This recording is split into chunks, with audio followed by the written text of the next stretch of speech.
সূরাতুল বালাদের 10 নম্বর আয়াতে আল্লাহ সুবহানাহু ওয়া তাআলা বলেছেন ওয়া হাদাইনাহুন নাজদাইন, আমি তোমাদেরকে দুইটা রাস্তা দেখিয়েছি, ভালো এবং মন্দ।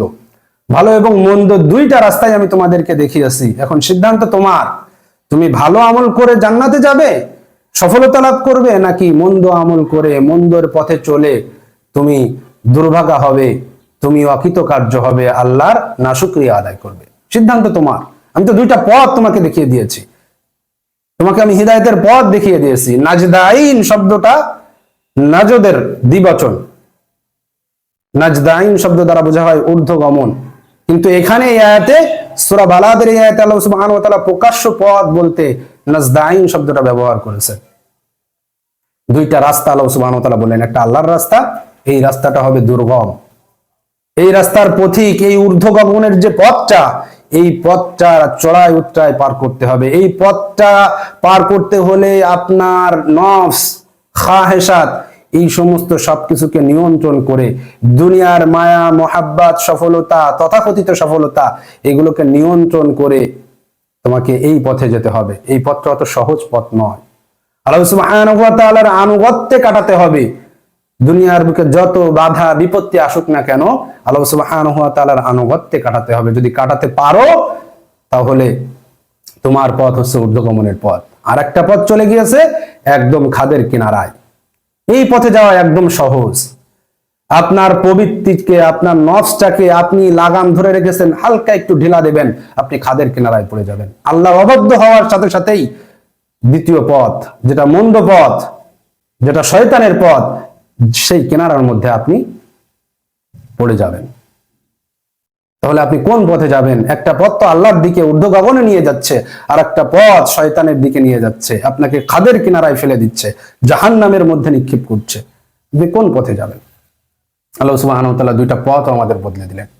তাহলে এত কিছু বলার পর, সৃষ্টি করলেন, পরীক্ষার কথা বলে দিলেন যে তোমাদেরকে আমি পরীক্ষা করার জন্য শ্রবণ শক্তি, দৃষ্টি শক্তি দিয়েছি, এসব কিছু বলে দিলেন। তারপরে বলছেন যে শুধু শ্রবণ শক্তি, দৃষ্টি শক্তি দিয়ে আমি ক্ষান্ত হইনি, আমি তোমাদেরকে পথ দেখানোর জন্য নবী রাসূল কিতাব পাঠিয়েছি। দুনিয়ার জীবনে নবী রাসূল এটা বাস্তবায়ন করে দেখিয়েছেন। কিছু সংখ্যক মানুষ তার পথে চলবে। তোমরা এই পরীক্ষায়, এই সমস্ত পরীক্ষার্থী, যে পরীক্ষার্থীরা দুনিয়ার পরীক্ষা, পরকালীন পরীক্ষা দিচ্ছে, এদের সঙ্গী হও।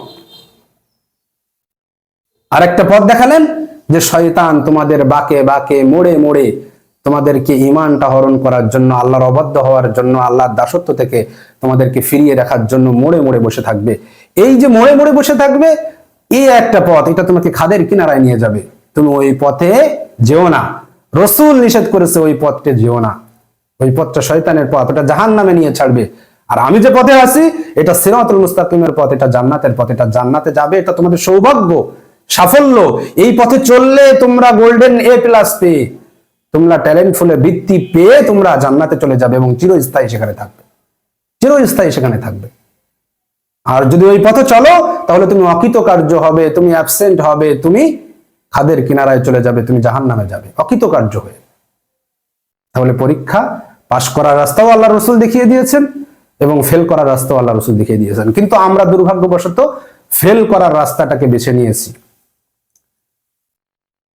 খুব ইন্টারেস্টিং একটা বিষয় হচ্ছে, এই ফেল করার রাস্তাটা যে আমরা বেছে নিয়েছি, এই বেছে নেওয়ার জন্য আমরা দুনিয়ার সফলতার রাস্তাটাকে সফল হিসেবে মনে করেছি যে এটাই সফলতা। আর দুনিয়ার সফলতা, দুনিয়ার পরীক্ষায় পাশ করা, দুনিয়ার পরীক্ষাকেই গুরুত্ব দিতে যে আমরা এই পরকালীন পরীক্ষায় ফেল করেছি। এজন্য ভাইরা, দুনিয়ার পরীক্ষায় আপনি যেভাবে গুরুত্ব দেন, আপনাকে আমি বলছি না আপনি গুরুত্ব দিয়েন না, গুরুত্ব দেন, আপনি পড়েন, পরীক্ষা সুন্দর করে দেন, কিন্তু এর চেয়ে বেশি গুরুত্ব, এর চেয়ে বেশি গুরুত্ব দিয়ে আপনার পরকালীন পরীক্ষা দিতে হবে। যে পরীক্ষায় ফেল করলে আপনার থাকার জায়গা জাহান্নাম, আর যে পরীক্ষায় পাশ করলে আপনি চিরস্থায়ীভাবে জান্নাত, চিরস্থায়ীভাবে পুরস্কৃত হবেন।